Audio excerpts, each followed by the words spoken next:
It's Jeremiah Wilson, and this is my world.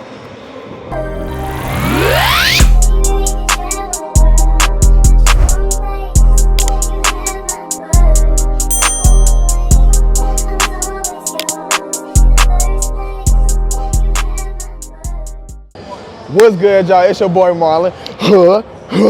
Yeah. And welcome back to another episode of My World Podcast. First off, I want to thank God for letting me do another amazing episode.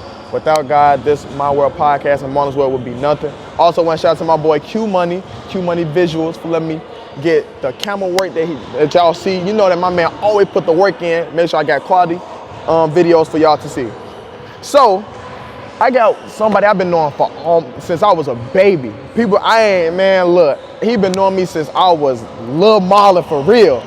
My dad, you know what I'm saying? My dad cut his hair, so, you know what I'm saying? He been in tune with me for a very long time, and this is the first time we actually really had a real conversation to sit down, you know what I'm saying? Also, before we start, I want to thank him for even taking the time out of his day, because he got a game right after this. You know what I'm saying? So I appreciate him taking time out his day to get on here. He been asking to get on here, and I appreciate the love that he trying to give My World Podcast. With no further ado, I want to introduce my boy, no other than, what's the name, gang? Jeremiah Wilson, bro. Jeremiah Wilson. Remember that, please, because it's only still the beginning, man, for anybody and every. So, first question I got to ask, big dog. Before then, we got Lil Baby. Lil Baby in here. Say hi to the camera. But first question I got to ask, when did you start hooping? Honestly, bro, I ain't even start hooping for real till I was like 14. So what's that, freshman year of high school? Freshman year of high school. And well, I don't know if y'all know this, he also went to Hyde Park, one of the toughest high schools in Chicago. We stayed in the red when I was young. Stayed in the red. Stayed in the red. But people don't know what that means. Let them know what that means. Red is the best conference over east, out south, out west. The red is like the toughest conference in the city. You feel me? You got the blue, they was all right, but you know the red was where you facing against the Simeons, the Kenwoods, the Washingtons, the Cranes, you know what I'm saying? All Morgan Parks, all of them. Julians, all of them. So I've been playing in the red since I touched the basketball. So for sure. So that just made me a whole different breed, you feel me?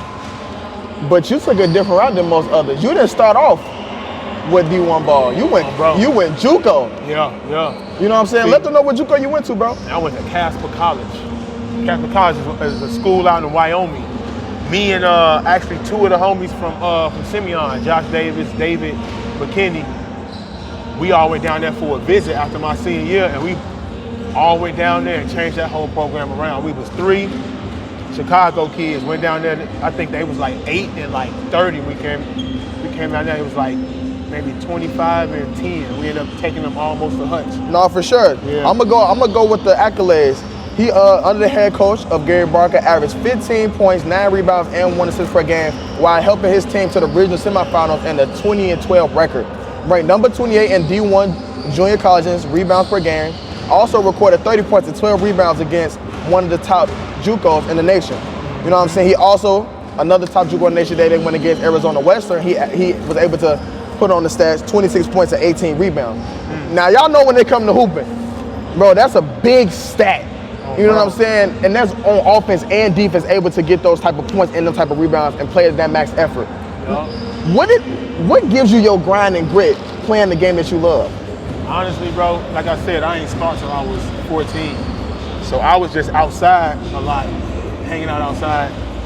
I would hoop outside, but it didn't mean nothing to me. It was people saying that I couldn't do it was the number one motivation. People saying like, you know what I'm saying, you too tall, not too tall, you too skinny. You feel me? Like, you ain't played since you was 14. I didn't play small fry. So high school, I didn't have no accolades, nothing like that. Freshman, sophomore, junior year, senior year, I did something. I had to go JUCO. Had to. People saying, you know what I'm saying, it's kind of like somebody telling you what you can't do, and in your head, you know you can do it. So now you got to prove their ass wrong. So you got to prove them wrong, prove yourself right, you feel me? So it makes you look at the game a whole different way. Psychic. Basically, because everything in basketball is mental anyway, honestly. So I took that as motivation. So I'm in the gym every morning, because honestly, it was my freshman year, a player got injured. My coach finally gave me a chance.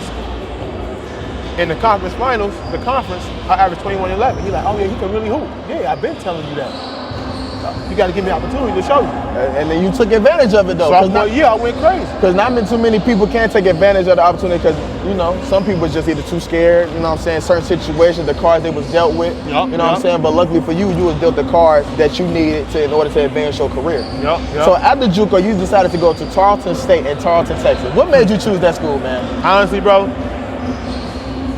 you got to learn from your mistakes. It's a blessing and a curse. A lot of things that happens. I was not focused on the school part of everything, you feel me? So one thing I try to tell kids who talk to me, focus on that school part because that's what you need to progress in anything, especially basketball. I end up being 3-4 credits shy to go Division I. I had at least maybe 15 schools in the Mountain West Conference. I had a few schools in Sacramento, all Division I's on me. Went to like 3-4 visits, Weber State, BYU, Sacramento State. I messed up my grades, honestly, because I'm like, oh, I got a chance to really do something with this basketball stuff. Okay, now let me go ahead and hit the books. It was too late. Too late. You feel me? Like I ended up messing up maybe 3 credits. The teacher was not on my side. She told me what to do. She didn't end up. It's not her fault. It's my fault. I should have been on my stuff.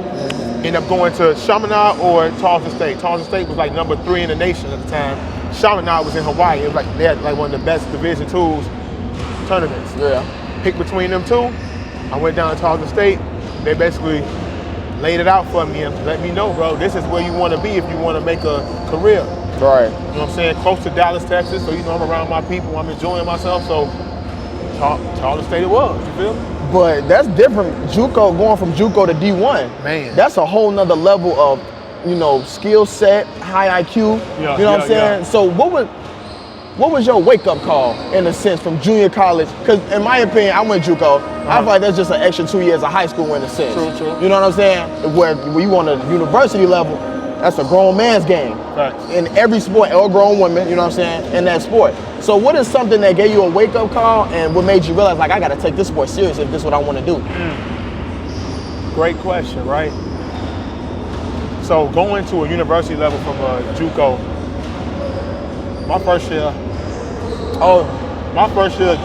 my junior year, I played pretty good my preseason, and then after that, my mind was not focused on basketball at all. My whole junior year, I focused on everything but basketball. I was getting into altercations with football players. I'm getting into arguments with my coaches, players. Like, I didn't even want this, you feel me? So it took me until my junior year, the beginning of my junior year, for me to come back home, right? Almost get locked up, for me to be like, bro, what am I doing? You feel me? Like, I have an opportunity to go back down to school. I left and went to school early after my situation out here. Had to get it out the way. Man, I went to school early. I said, bro, I'ma just leave. I left in like maybe July 5th or something like that. I ended up, baby girl, come sit down. I ended up going to Tarleton State early so I could actually go focus work on my game. Your business. Man, that changed my life because I realized if I keep on doing what I'm doing, what am I going to really, you know what I'm saying? Why am I going to school? Who am I really showing? I got to show my brother some stuff. I got to show my homies that I'm, you know what I'm saying, him, basically. You can't do that if you keep, you know what I'm saying, keep making the same mistakes over and over again. So that was my first turning point. And then after that, I went, like I said, you got to learn from that. And then when you laser focus on something, that's what got me from. Nothing can distract you then. Because after that, you like, bro, this is what I got to fall back on the streets. Being locked up again? Oh no, I can't do that no more. No, why am I here? I got all this height. I put on look, bro, I was 189 pounds my junior year. I got to 225 by my senior year. I put on all weight, focused on all basketball, bro. That changed my life, bro. I'm like, bro, I gotta do this. And then another thing happened from there. So it's like, what do I really want? So as you can see, that right there was one of the turning points of my life. It changed me to say, this is what the university is about. I'm about to attack this, bro. I'm about to be the best in my conference, all conference. second in rebounds, second in blocks. You feel me? Like all conference picks. You know what I'm saying? I just had to go with it, bro. That's crazy, man. So, what decided for you to go overseas, though? All right. So that was. What decision was that? Because senior year, you had a solid senior year. It's not like you won like almost potential NBA ready. I mean, how did I tell you? One of the things back in the day, because my school Division I now, but D2, it was like, who gonna really notice you in a D2? Exactly. Only a few people I know even had a chance to touch an NBA court from D2. Only a few of them. So my whole thing was, I gotta show people that I could play overseas too. But that was a whole nother journey because I had a decent career my senior year. And then I'm like, bro, I want to go hoop. I want to continue to hoop.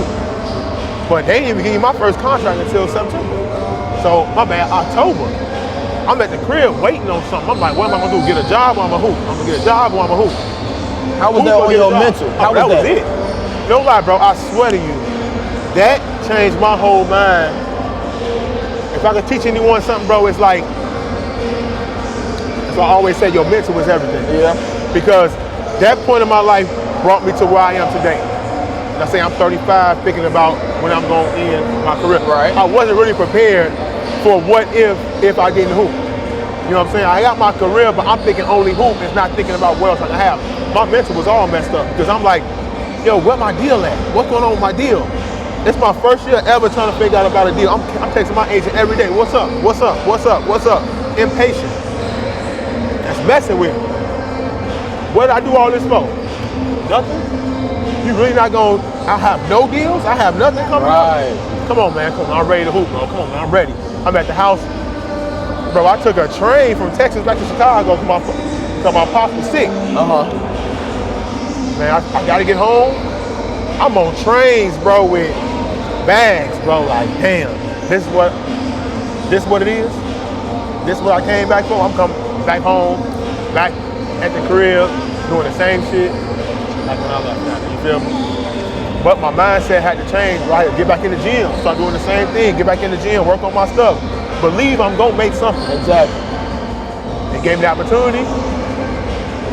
That didn't go well either. Like I say, everything is mental, bro. The first opportunity. How did you get over that hump? The first opportunity didn't go well. Right.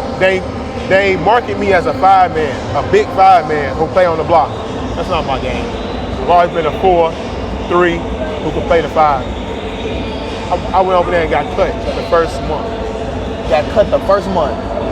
They gave me my bread and was like, sorry, we don't need you. You're not what we thought you were. We thought you was a 5-man. Your agent marketed you wrong. I said, wow. So I'm about to go home? Oh no. What other league can you put me in? Yeah. They put me into like a lower league. Okay. Went there and I killed that league. I said, bro, first off, you ain't gonna tell me I'm not better than everybody in this league. Another thing, proving other people wrong. Because over there you got media, you got TV, you got fans, you got everybody at your neck. Like, they made a highlight of all my lowlights that I did. Well, I look at that almost every day. So y'all think I'm weak, right? Okay. I got something for that. Motivation. I found everything to motivate me to keep me over there. So I played in Latin America. I was in Argentina. Okay. Argentina, then Chile. Chile, I killed Chile. I ended up going to Australia. Australia, I won a championship. Ended up going finally to Europe. Europe was when we won. I took a team to the championship of the Czech League. I think I averaged 20 and 10 in the playoffs.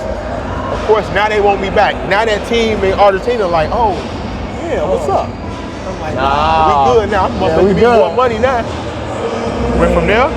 It's just, my whole thing is always try to climb. You feel me? Always go up. Elevation. Elevation. And working on your game to get better. Like, I work with a lot of the trainers here. I work with, you know, Chicago is a guard-heavy city. Well, it definitely is.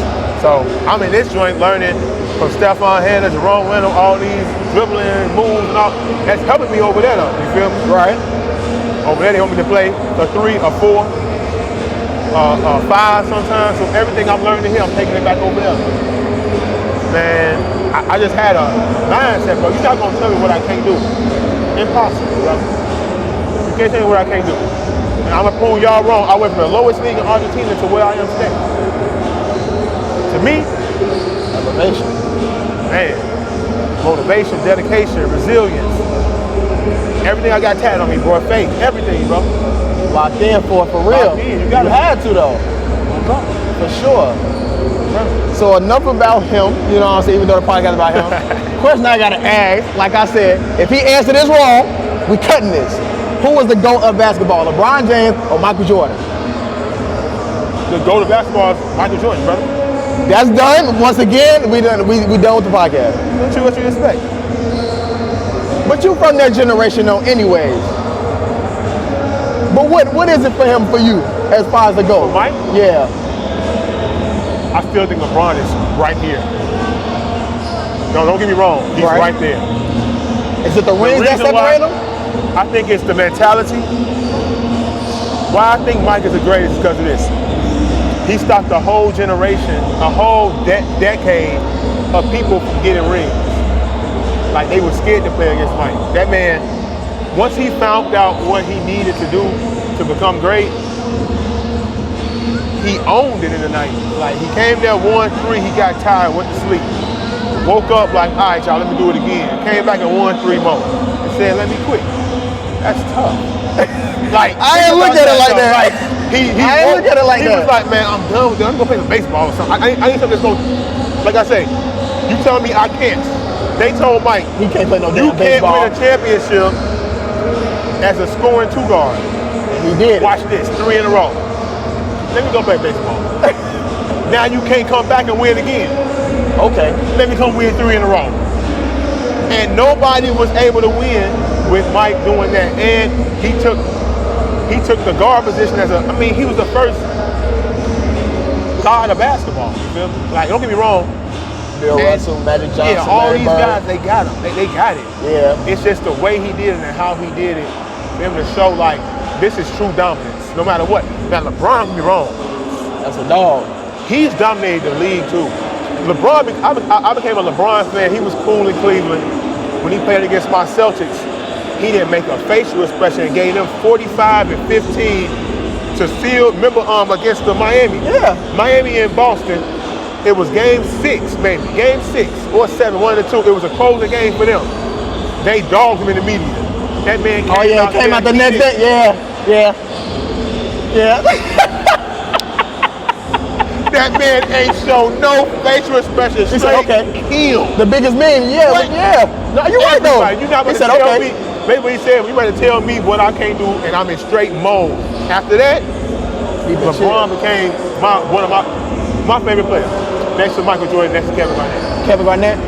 Them your top 3? What's your top 5? No order though. No order. Well, Michael Jordan, LeBron James, Kevin Garnett. See, I'm a 4-man. You feel me? Yeah. So, but you need. If you ask me if I had a team, it'll be LeBron James, Michael Jordan, Kevin Garnett, Shaquille O'Neal. Gotta put Shaq. And people gonna hate me for this, but I love KD.